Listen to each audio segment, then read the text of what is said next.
Кайсыл сахабаны айта аласыз? Кайсыл мусулман адам пайгамбарыбыз саллаллаху алейхи вассаламдын учурунда алдындагы болуп аткан уятсыздыкка ыраазы болуп жашаган?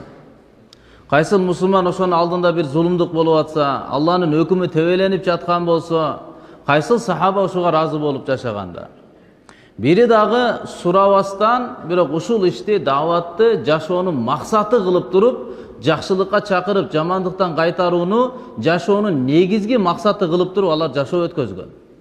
Азирети Умар радиаллаху анху бир жолу жаназага келип калды. Жаназага келип, пайгамбарыбыз саллаллаху алейхи вассалам жаназага келип, жаназа окуйн деп атса, Азирети Умар туруп айтты: "Аллахтын элчиси, буга окуй эле койсоңуз жакшы болмок беле." Эмне үчүн? Себеби бул ушундай бир күнөөкөр адам, күнөө кылып жүргөн адам, мындай адамга эң шарапаттуу болгон сиз жаназасын окуп, ушуга дуа кыласызбы? Десе, пайгамбарыбыз саллаллаху алейхи вассалам ошол жерге катышуучуларга кайрылып, силердин кимиңер ушул мейиттин, маркумдун исламдагы бир кылган жакшы ишини ким көргөн? Бир жакшы иш кылганбы, исламга бир пайдасын тийгизгенби бул? Ким бул жакшылыгын көргөн деп сурап калды. Пайгамбарыбыз саллаллаху алейхи вассалам да башка хадисте айткан: "Антум шухадауллахи фил ард", силер жердеги Алланын күбөлөрүсүңөр деген. Силер кимге элдин көпчүлүгү баары эле бир адамды өтө жакшы адам эле, Алланын сүйкүмдүүсү эле, Кудайым буйрса бештик болот, көп адам күбө берип атса, демек ошонун Алланын алдында дагы ошондой экендигине бир далил катары эсептелет деген мааниде да. Акыйда кебир алымдар ушундай деп айткан: элдердин баардыгы имандуу, бул жакшы адам, бейиштик десе ошону бейиштик десек болот депчи.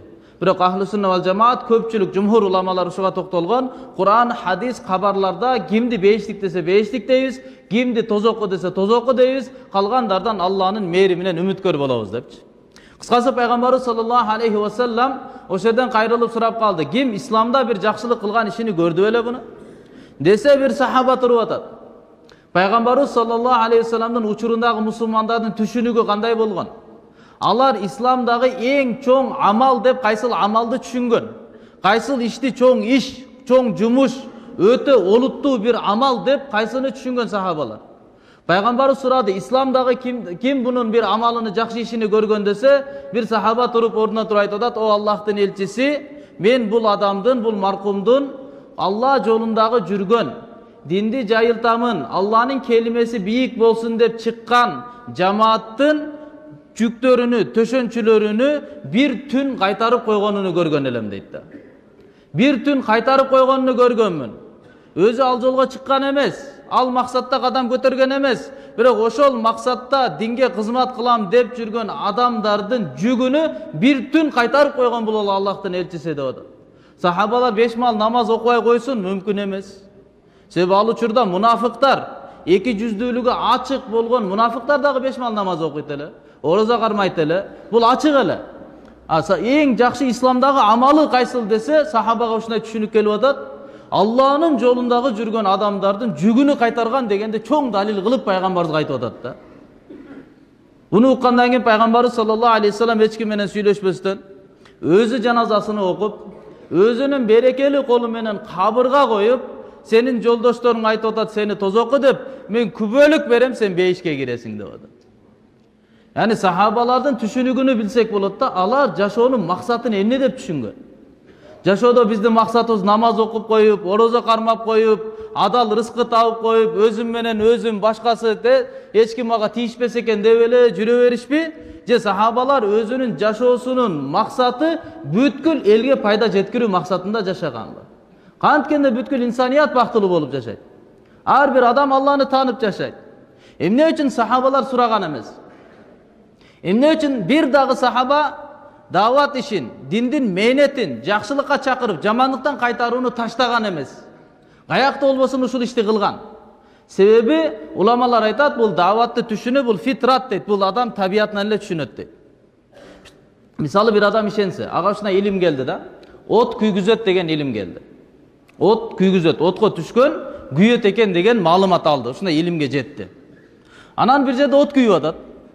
От күйүп атса, аны алыста өзүнүкү дагы эмес, бейтааныш эле бир 2 жаш наристе бала тайтаңдап басып ошо отко түшүп баратат да. Эмне дейт эми бул? Ошо жерде буга бир далилдин талабы керекпи? Кайсы бир нерсе керекпи буга? Ай, аны токтотуп кой деген бир сөз керекпи? Табияттын өзү кыймылдайт да, фитрат деп коет. Табияттын өзү чыдабайт, түшпөй откой, күйөсүң бияка тур деп айтпайт, балким жүрөктөн мухаббат менен, күйүт менен, жакшылык каалоо менен болгон бир кыйкырык чыгат, токто деген сөз чыгат да.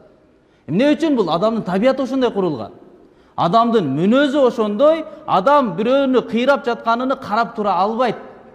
Иман качанда, бейишке болгон иман, тозокко болгон иман, ахиретке болгон иман, кабыр жашоосуна болгон иман, намаздуу адам каяка барат, бенамаз адам каяка барат, имандуу адам каяка барат, ширк менен, куфур менен, бидат менен каяка барат. Адамдын ички дүйнөсүнө булардын акыйкаты, чындыгы ички дүйнөгө орношкондо адам жөн карап олтура албайт, өзү эле дават кылып баштайт да.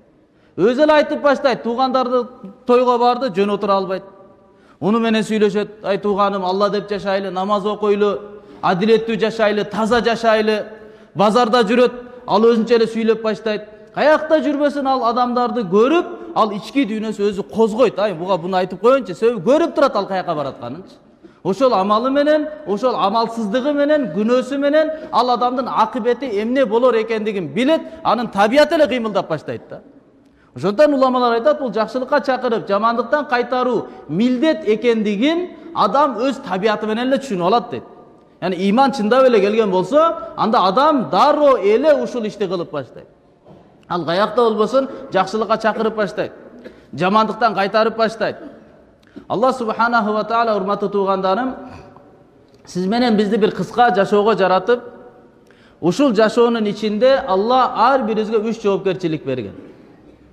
Ар бирибиздин 3 милдетибиз бар. Биринчи өзүбүздү оңдоо. Биринчи милдетибиз өзүбүздү оңдоо. Qad aflaha man zakkaha wa qad khaba man dassaha. Kur'anda Allah aytat, anık ийгиликке жетти ким өзүнүн напсысын тазалаган болсо. Бактысыз болду, кор болду, зыянга учурады ким эгерде өзүнүн напсысын тазалай албай, өзүн өзү кордукка салып, күнөөдө жашап, мына тооба кылам деп, мына 5 маал окуйм, мынакей таза жашоого чыгам, мына кредиттен чыгам, мына арамдан чыгамын, мына адеп ахлагымды оңдоймун, мына эми намазымды тургузамын, илим аламын деп жашап жүрө берип, өлүм келип калган адамдар, булар бактысыз болду, ийгиликсиздикке булар учурашты дейт. Напсысын тазалаган адамдар булар ийгиликке жетти. Yani ийгиликтин, бактылуулуктун биринчи эшиги, ачкычы бул адам өзүнү тарбиялоодо, өзүнү оңдоодо. Пайгамбарыбыз саллаллаху алейхи вассалам айткан: "Лайсал гина ан касратил арат, иннамал гина гинан нафс." Адамдын байлыгы буюмдардын, нерселердин көптүгүнөн болбойт. Адамдын байлыгы напсисинин, ички дүйнөнүн муктаж эместигинен болот деген. Демек, ички дүйнөнү оңдомойун бай боло албайсыз. Каниеттүүлүк келмейинче бай албайсыз. Аллах Таала хадиси кудсиде айтат: "Я ибн Адам, лау атайтука мала дунья куллаха, ла рагибта мислаха, фала яшбау батнука илля бит-тураб." О адам баласы, эгер мен сага бүткүл дүйнөнүн байлыгын берип койсом дагы, сен дагы ошончо эңсей бересиң, сенин курсагың топурак менен гана тоет дейт. Дүйнөнүн баарын берип коюңуз жер шарына. 1 гектар бербей койсоң дагы ошону сурайт да. Могу жер кимдикин деп ага да кызыгат. Аны деле алыш керек. Аны алып алгандан кийин айга жетиш керек. Аны алып алгандан кийин полярная звездага жетиш керек. Аны алып алгандан кийин дагы бирөөгө чыгыш керек. Ушинтип Алла айтып атат: "Сен өлмөйүнчө, топуракка түшмөйүнчө дагы деген талабың токтобойт, сен тойбойсуң, дагы дей бересиң" дейт. Анда кантип байысак болот? "Иқна бима разактук такун агнан нас." Мен сага рызкы кылып берген нерсеге каниеттүү болгун. Канча сага сулуулук берилди, кандай ден соолук берилди, кандай бир тууган берилди, кандай аял бала чака берилди, канчалык байлык, даража берилди. Мен сага дүйнөдө эмнени бөлүп бердим рызкы катары. Ошого каниеттүү болгон, такун агнан нас, адамдардын эң байы сен болосуң. Эң азаматы сен болосуң, эң сулуусу сен болосуң, эң байы сен болосуң, эң ден соолуктуу сен болосуң, жакшы аял сенде, эң жакшы балдар сенде, эң жакшы үй сенде, эң жакшы достор сенде. Качан жүрөктө каниеттүүлүк боло турган болсо. Каниеттүүлүк жок, кыйнала беребиз. Өзүбүздөн өзүбүз кыйнала беребиз. Бирөөлөрдү көрүп алып кыйнала беребиз. Демек, биринчи урматтуу тууганым, сиз менен биз дүйнө ахиреттин ийгилигине жетүү үчүн, Кордуктан чыгуу үчүн биринчи милдетибиз өзүбүздү оңдойлу. Өзүбүздүн жашообузду оңдойлу. Жашоо тартипти оңдойлу. Соода сатыгыбызды тартипке салалы. Туугандар менен болгон мамилебизди тартипке салалы. Балдарыбыздын таалим тарбиятыны жакшынакай ойлонолу. Өзүбүздү оңдоо биринчи милдетибиз, ар бирибиз өзүбүздү оңдойлу. Дүйнөдө гана достошуп жүрүү. Дүйнөдө гана туугандашып жүрүү. Өлгөндөн кийин, өлүм келгенден кийин, бүгүн болбосо эртең келет, болду, өзүңүздүн маселеңиз башталат. Дүйнөдө эле чогуу жүргөндөй боло беребиз. Аз бар чогуу келдик, намаз окушту билгени да, билбегени да окуду, ихластуусу да, ихлассыздыгы дагы окуду, илимдүүсү дагы, илимсизди дагы окуду, намаз окудум, бири-бирибизди жума кабыл болсун деп куттуктап чыгып кете беребиз. Бирок өлдүңүз, өзүңүз башталасыз. Сиздин жумаңыз кандай болгон? Сиздин 5 маал намазыңыз кандай болгон? Сиздин Алла менен болгон мамилеңиз, иманыңыз, якиниңиз, таваккулуңуз кандай болгон? Эмнеге таянып жашагансыз? Раббиңиз ким? Жашоо тартип исламбы же кайсыл тартип менен жашагансыз? Пайгамбарыбызды үлгү тутуп, жакшы көрүп, ошонун сүннөтүнө жан берип жашагансызбы? Кандай жашагансыз? Өзүңүздүн маселеңиз башталат. Яни биринчи урматтуу тууган милдет ку анфусакум, өзүбүздү өзүбүз тозокотунан сактап калалы. Толук динге жашообузду алып келели, акыйда жактан дагы, ибадат жактан дагы, мамиле жактан дагы, аласа бересе жактан дагы, мүнөз жактан дагы өзүбүздү биринчи толук оңдогон аракетин кылалы. Экинчи милдетибиз чөйрөнү оңдоо. Чөйрөгө мээнет кылуу. Биа деп коет. Адам зарычылык үчүн кайсыл жакка барса ошону чөйрө деп айтылат. Зарычылык үчүн жумушка барып атасыз. Дагы башка жерлерге барып атасыз. Достор менен шерине башка жерлерде отуруп атасыз. Кайсыл чөйрөлөргө сиз аралашсаңыз, ошол чөйрөгө мээнет кылып, ошол жердеги динсиздикти жоюп, динди орнотуу биздин мойнубуздагы милдет. Бул жоопкерчилик боюнча кыяматта сурак болот. Үчүнчү биздин жоопкерчилигибиз дүйнө жүзүндөгү бүткүл инсаниятка мээнет кылуу. Дүйнөдө канча адам заты болгон болсо, ошол адамдардын бардыгына мээнет кылуу. Себеби Мухаммад саллаллаху алейхи ва саллам акыркы пайгамбар. Пайгамбарлардын мөрү басылган. Кыяматка чейин башка бир элчи келбейт. Ал эми күндөн күнгө жашоо оорлошуп бара берет. Фитна фасад этибарында, жатында. Яни күндөн күнгө адамдарды Алладан, акыреттен, максаттан алыстата турган нерселер көбөйүп кете берет. Канча буюм көбөйгөн сайын адам ошончо өзүнүн максатынан адашат, алыстайт. Элчи келбейт. Мисалы азыркы учурда интернет заманасында эле көрүп атабыз, канчалык балдарды даже адам баласы чайга чакыра албай калды. Телефондон үзө албайсың. Бир нерсени айта албайсың, көчөгө чыгып ойноттура албайсың. Бүгүнкү күндөгү болуп аткан нерсе, эртеңки bundan дагы караңгыраак. Бүгүнкү күндө ошондо чоңоюп туруп, ошо замана менен тарбияланып туруп, чоңоюп, алардан кийинки муун кандай тартипте келет?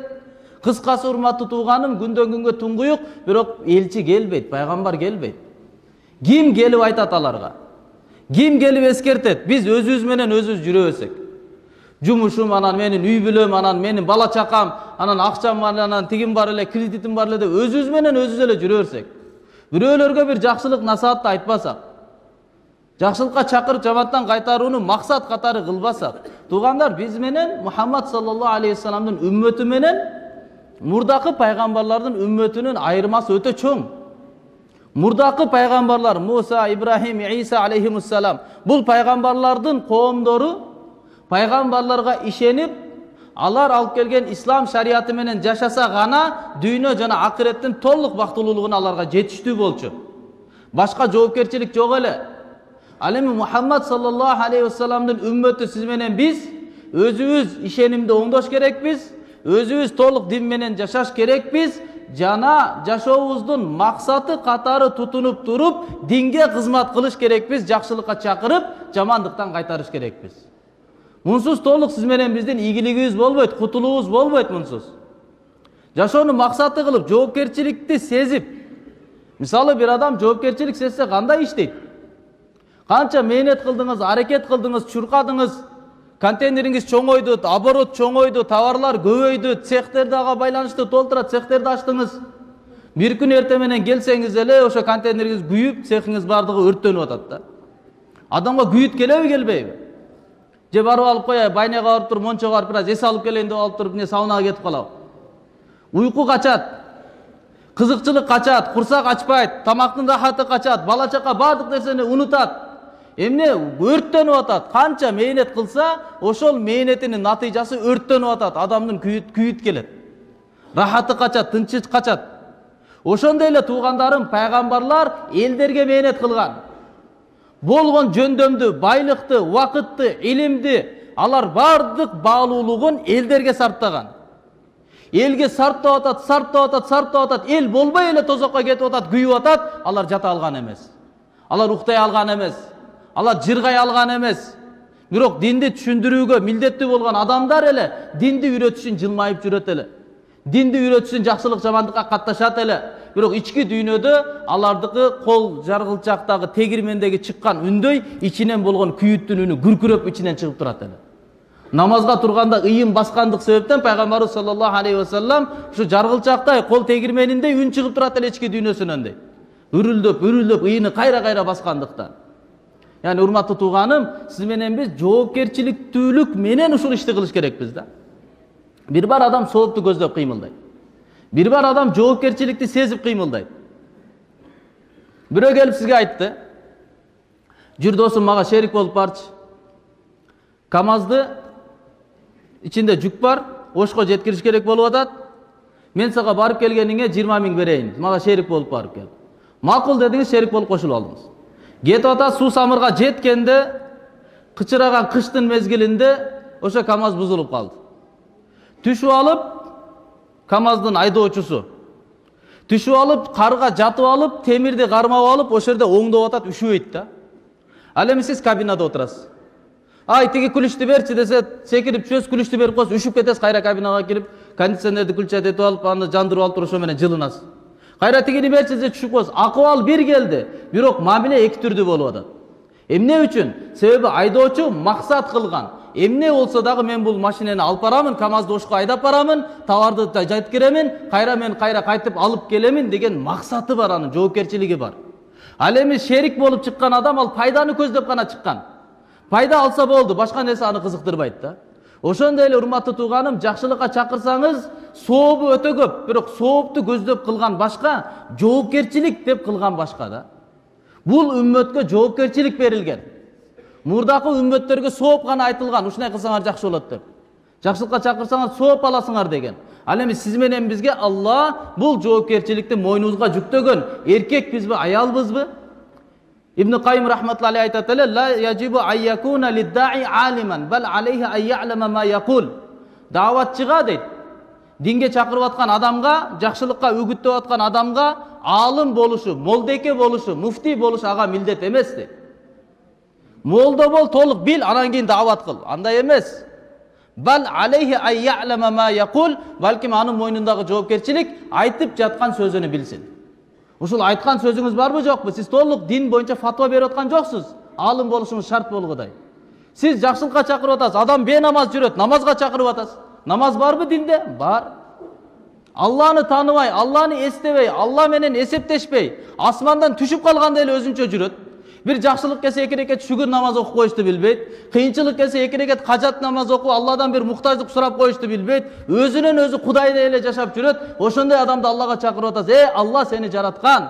Алла бүткүл акыбалдардын кожоюну. Алла чечим чыгармайынча эч бир нерсе болбойт. Кыйынчылыкка, оорчулукка туудура турган, жакшылык жамандыкты бере турган, өлүм өмүрдү, ден соолук шифаны бере турган Алла болот. Аллага кайрылып жашабайлыбы тууганым? Бул диндеги бар нерсе, бар нерсе. Айтып аткан нерсесини билсин дейт. Ушул динде барбы? Диндеги жок нерсени сүйлөбөсүн. Ошондо туугандарым, баардыгыбыз иншалла жүрөктөн бир чечим чыгаралы. Диндин кызматыны кылалы.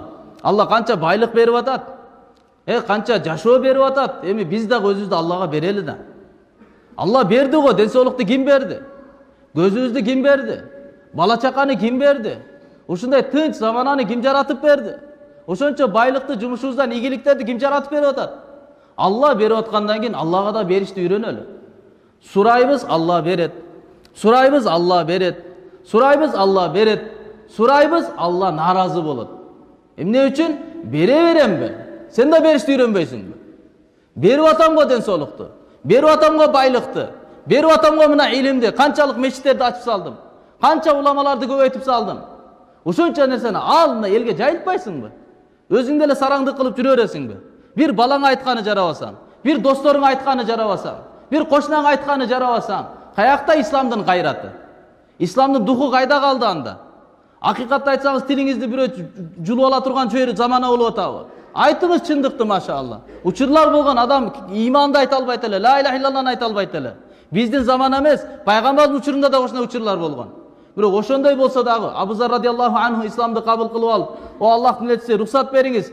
Пайгамбар саллаллаху алейхи ва саллям этият болгон. Чыгып алып келимени ушундай айтты, чала өлүк кылып уруп салды аны Мекке Кабанын алдындачы.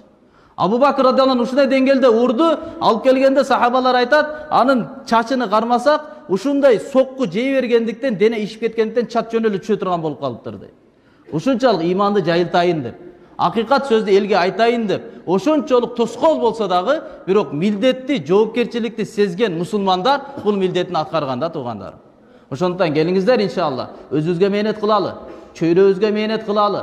Жана бүткүл элге, улутка бөлбөстөн, тилге бөлбөстөн, жерге бөлбөстөн, бүткүл дүйнө жүзүндөгү адамдарга дагы иншалла диндин жайылышына кызмат кылалы иншалла.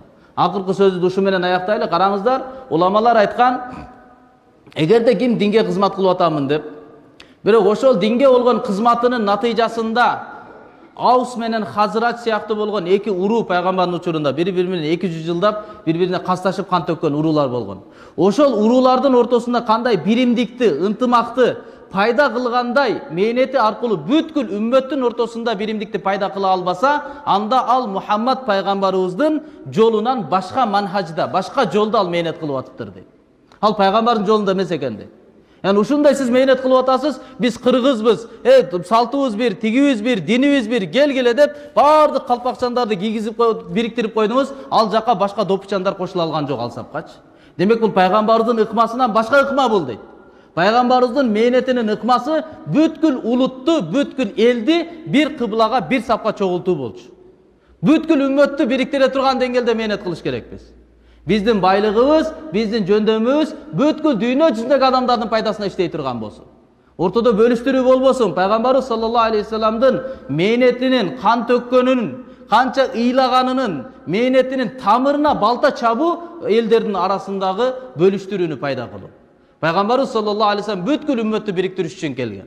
Ошондон иншалла баардыгыбызга саламыбыз кенен болсун. Баардыгыбызга иншалла каалообуз, ниетибиз жок дегенде дуа менен мээнет кылалы. Дүйнө жүзүндө болуп аткан ыпластыктарды, күнөөлөрдү алдыбызга коюп алып, "Я Аллах, ушуларды жок кылгын. Я Аллах, бүткүл дүйнө жүзүнө тынчтык, амандык, адилеттүүлүк, чынчылдык, ынтымак жашоосун алып чыккын" деп тахажжудтарда туруп алып дуа кылалы иншалла. Аллахым баарыбызга амал кылганга мүмкүнчүлүк берсин. Субхана раббика раббил иззати амма ясифун ва саламун алал мурсалин валхамдулиллахи раббил аламин. Bi rahmetike ya erhamer rahim.